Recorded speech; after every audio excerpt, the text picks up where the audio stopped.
Lalu apa makna politis di balik safari Ketua Umum dan elit parpol menyambangi Menhan Syafri Syamsuddin dalam sepekan terakhir? Apakah ini sinyal keran komunikasi Nasdem dan PKS tidak lancar dengan istana? Kami akan bahas bersama Ketua DPP Partai Nasdem Sugeng Suparwoto, bergabung juga bersama kami Ketua Great Institute Syahganda Nainggolan dan analis politik dari Carta Politika Yunarto Wijaya. Selamat sore semuanya dengan Tifal, apa kabar? Selamat sore. Tifal. Terima kasih sudah bergabung bersama kami. Sampai ada pandangan bahwa ini komunikasi menegaskan posisi Pak Syafri sebagai pembawa pesan, messenger of Presiden Prabowo Subianto nih Pak Sugeng. Apakah benar kemudian pandangan kayaknya ini komunikasi antara Nasdem dengan Istana nggak lancar nih? Iya, bisa saja lah orang menginterpretasikan, dan itu di zaman sekarang saya kira interpretasi itu sah adanya. Tetapi bahwa apa yang ada, komunikasi kami lancar sekali, sebagaimana baik melalui di legislatif maupun dan juga seperti disebut misalnya salah satu tokoh yang juga membawa messenger dari Presiden adalah misalnya Pak Dasko. Kami komunikasi sangat intens dengan beliaunya, memang terlebih khusus menyangkut aspek-aspek di parlemen ya, karena kami Nasdem, sekali lagi Nasdem ini adalah koalisi pemerintahan Prabowo Gibran ini, tetapi karena kami tetap mempertahankan istilahnya tahu diri, maka kita tidak mengambil eksekutif karena itu adalah secara etis dan moral kita tidak punya hak moral untuk masuk kabinet. Karena apa? Karena kami dulu mencalonkan Pak Anies ya, sementara kita yang berhak itu memang adalah partai-partai yang mencalonkan Pak Prabowo Gibran, dan faktanya hari ini demikian. Jadi meskipun kami tidak masuk eksekutif, tetap kami sebagaimana juga ditekankan berkali-kali oleh Pak Surya, komitmen betul bagaimana pemerintahan ini untuk sukses, karena kami ada di dalamnya, dalam tanda kutip. Memang ini agak orang sering menginterpretasikan salah seolah-olah kami di luar atau kami oposisi. Tidak, kami ini ada di dalam konteks, meskipun tidak di dalam pengertian eksekutif. Kami berkali-kali bahkan juga ada forum, misalnya partai-partai politik diundang, Pak Surya seperti yang terakhir yang lalu juga hadir di istana. Sebelumnya kebetulan misalnya pas Pak Surya tidak ada di Jakarta, yang mewakili misalnya bisa Pak Victor, bisa juga Wakil Ketua Umum, kalau ada dalam forum-forum pertemuan partai-partai pendukung pemerintah ini. Jadi kami pertegas kembali bahwa kita ini tidak di luar dalam konteks oposisi atau orang yang menyebut penyeimbang dan sebagainya. Hanya saja kami memang tidak mengambil jatah eksekutif karena memang tidak punya hak moral kami ini. Tidak, secara etik kita ini sekali lagi tidak punya secara etis kita tetap pertahankan itu. Baik, maka Bang kita Ganda, memberi kesempatan yang partai-partai yang kalau Anda melihatnya Bang Ganda, apakah ada keran komunikasi yang mampet nih antara Nasdem dan Istana sehingga komunikasi harus dijalankan lewat Pak Syafri yang orang kenal sebagai orang dekat, orang kepercayaan Pak Presiden Prabowo? Saya pikir bukan mampet ya, saya pikir ditingkatkan, saya pikir. Jadi menjelang 1 tahun Presiden Prabowo ini kan kita sudah melihat dalam waktu yang sangat singkat, 3 September dan kemarin 3 hari sebelum Pak Surya Paloh ketemu Syafri Syamsuddin, Pak Presiden kita kan ketemu dengan Trump, sebelumnya ketemu Xi Jinping.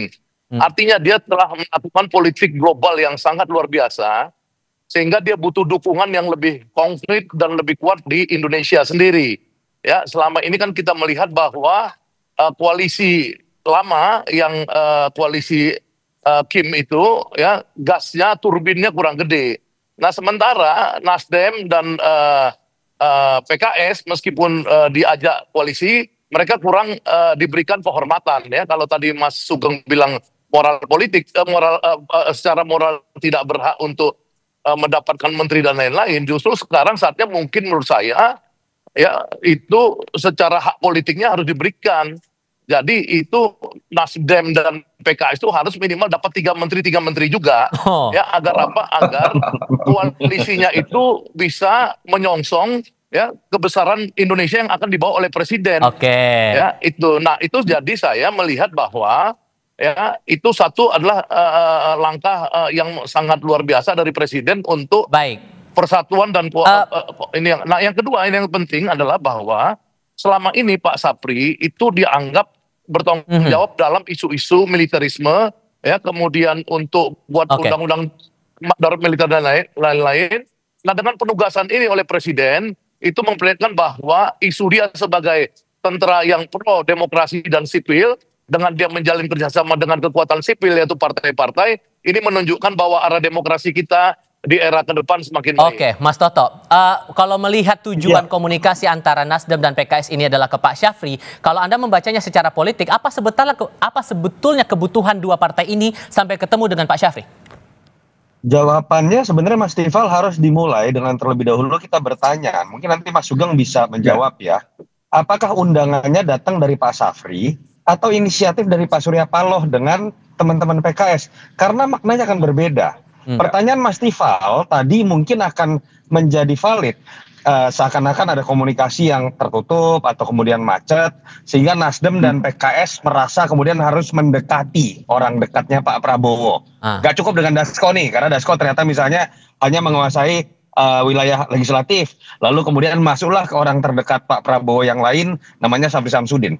Tapi kalau ternyata ini berasal dari inisiatif Pak Syafri, maknanya akan berbeda, Mas Tifal. Artinya mungkin akan lebih bisa mengarah kepada ini adalah inisiatif dari kedua kemungkinan ya. Yang pertama inisiatif dari Pak Prabowo untuk tadi istilahnya meningkatkan keeratan hubungan komunikasi dari partai-partai pendukungnya, termasuk kepada dua partai yang selama ini dianggap masih di wilayah abu-abu.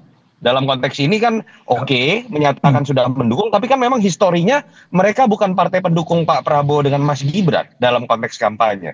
Nah, tinggal pertanyaannya apakah kemudian upaya Pak Prabowo mempererat ini akan berbuah pada hadiah menteri atau tidak? Itu pertanyaannya. Yang kedua, kalau kita lihat bisa juga berspekulasi, jangan-jangan inisiatif bukan Pak Prabowo, tapi dari Pak Syafri sendiri. Tujuannya apa? Ya tujuannya bisa jadi pasca kerusuhan kemarin kita tahu Pak Syafri, saya tidak bisa menyebutkan apakah secara informal atau formal, tapi terlihat memegang peranan sentral dalam pemeliharaan keamanan. Nah, kalau begitu, kalau begitu jawab pertanyaannya sekarang. Ketemu Pak Surya Paloh, tanggal 15 ketemu PKS, tanggal 14-nya itu rapat terbatas 5 orang menteri ya, di rumah Prabowo, Kertanegara, itu kan Sapri di sebelah Pak Prabowo. Jadi pasti sudah dilaporkan itu. Nah, saya akan kasih kesempatan Pak Sugeng menjawab. Siapa inisiator pertemuannya ini? Apakah datang dari partai atau dari Pak Menhan? Jawabnya nanti kita jeda dulu. Kita jeda sebentar. Kami akan segera kembali. Jadi Pak Sugeng, inisiator pertemuan itu dari partai atau dari Pak Syafri? Nanti kita diskusikan. Nah, lanjut lagi deh. Saya tanya lagi Pak Sugeng. Ini inisiator pertemuan kemarin itu dari partai atau dari Pak Syafri? Resiprokal sifatnya. Jadi ini sudah mulai nih, maaf. Udah mulai ini. Oh, sudah mulai. Jadi resiprokal sifatnya. Ada seorang staf khusus di Menhan, kebetulan kenal baik sama Pak Surya, suatu ketika berkomunikasi dan sebagainya, lantas saling menyapa apa kabarnya ini dan sebagainya, lantas ada menyarankan kalau gitu bisa ketemu, ya disebutlah bisa ketemu Bang Surya, dengan senang hati dan disampaikan, dan itulah terjadi begitulah. Ya semula kami mengira, Pak Surya mengira pertemuan sifatnya informal gitu, tapi dengan segala hormat kita diberi kehormatan yang luar biasa. Ketika Pak Surya datang itu disambut dengan sangat-sangat terhormat, dengan bahkan ada pasukan kehormatan, ada drum band dan sebagainya. Saya kira ini sebuah kehormatan. Nah, itulah pertemuan. Jadi kalau ditanyakan siapa yang mendahului atau memohon ketemu, atau Pak Syafri atau Pak Surya, ini adalah sifatnya resiprokal ya, saling membutuhkan untuk ketemu, dan itu saya kira bagus. Mas Toto, ada kesannya juga begini, karena selama ini publik melihatnya kalau bagian penjembatan komunikasi ke istana itu adalah sosok Sufmi Dasko Ahmad. Kalau kemudian ada pandangan Pak Syafri ini meneguhkan posisi sebagai pembawa pesan ke Pak Prabowo, apakah ada upaya mengambil alih dalam tanda kutip peran dari Dasko ini kepada Syafri? Ya, kita nggak bisa kemudian menafikan ya, pembicaraan warung kopi ini kan masuk juga pada wilayah siapa sih yang lebih kuat antara Bang Dasko misalnya dengan Pak Syafri. Kalau saya melihat dalam konteks demokrasi, biarkan itu ada di panggung belakang.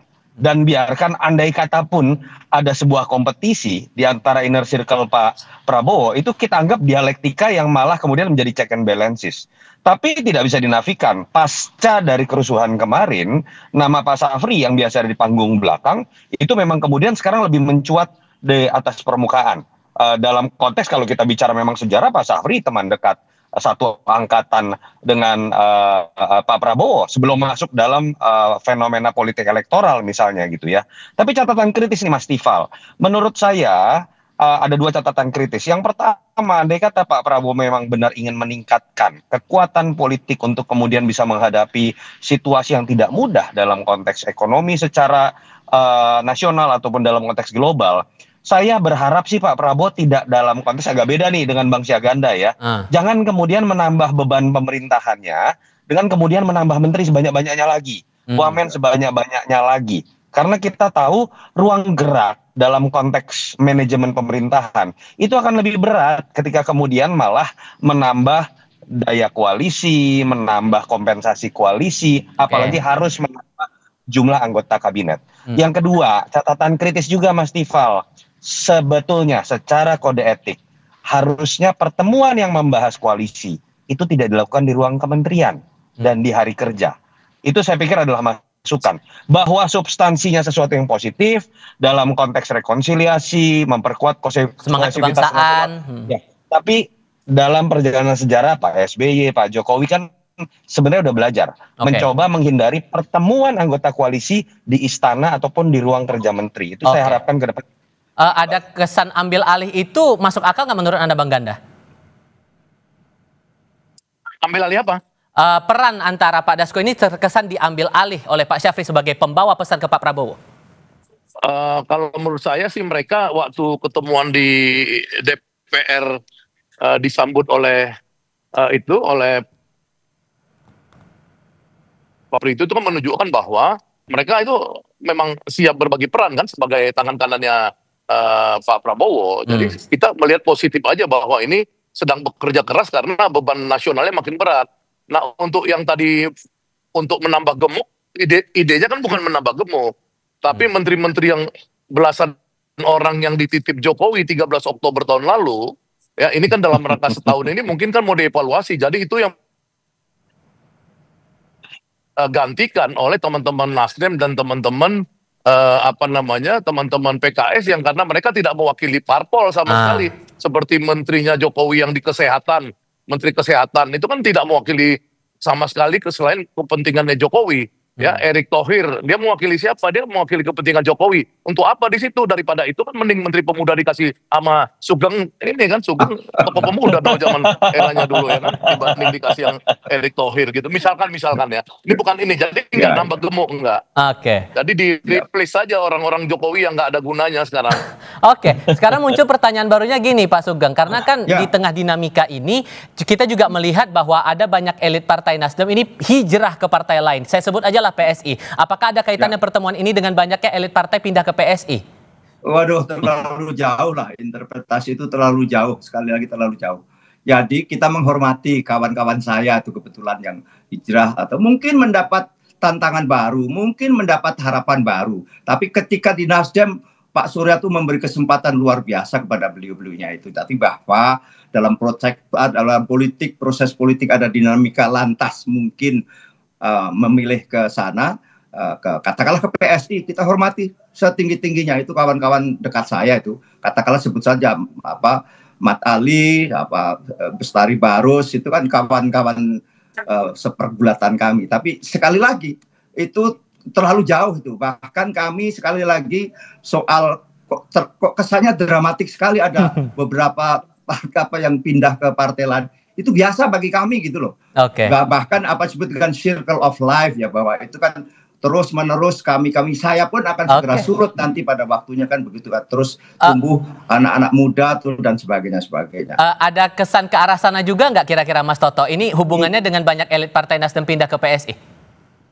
Saya pikir enggak lah. Kalau terjadi seperti itu kan PKS nggak akan ketemuan juga dengan Pak Safri. Artinya tidak ada kaitannya begitu menurut saya. Tetapi memang lebih kepada konteks tadi meningkatkan kohesivitas nasional, dan suka atau tidak ada orang yang selama ini sebetulnya memang sudah kita tahu sangat dekat dengan Pak Prabowo, penyampai pesan dan kepentingan juga, tapi mungkin perbedaannya sekarang sudah mulai tampil di ranah politik ke depan. Ini sah-sah saja semuanya, tapi balik lagi yang paling penting buat masyarakat tuh adalah apakah memperkuat kohesivitas ini dilakukan dalam konteks kemudian yang akan menguntungkan masyarakat. Jangan berhenti pada level bagi-bagi tadi, bagi-bagi kemudian lalu kemudian malah misalnya ya yang berpotensi kemudian harus kita jaga kan adalah peran Nasdem, peran PKS. Kalau dalam posisi sekarang harusnya kan masih berani bicara kritis di parlemen. Jangan kemudian nanti dikasih jatah kursi menteri malah makin nggak berani. Yang dibutuhkan oleh Presiden Prabowo tuh bukan mengenai kekuatan koalisi besar. Koalisinya sudah sangat besar. Yang dibutuhkan bukan program yang baik. Program yang baik. Yang dibutuhkan oleh Pak Prabowo saat ini menurut saya adalah adanya bottlenecking. Sering kali terlihat Pak Prabowo nggak tahu kondisi lapangan. Sehingga sering kali akhirnya Pak Prabowo memperbaiki statementnya sendiri terakhir terkait dengan MBG. Yang tadi Pak Prabowo mengatakan hanya 0,0017%. Lalu 2 minggu kemudian Pak Prabowo mengatakan tidak boleh, harus zero tolerance.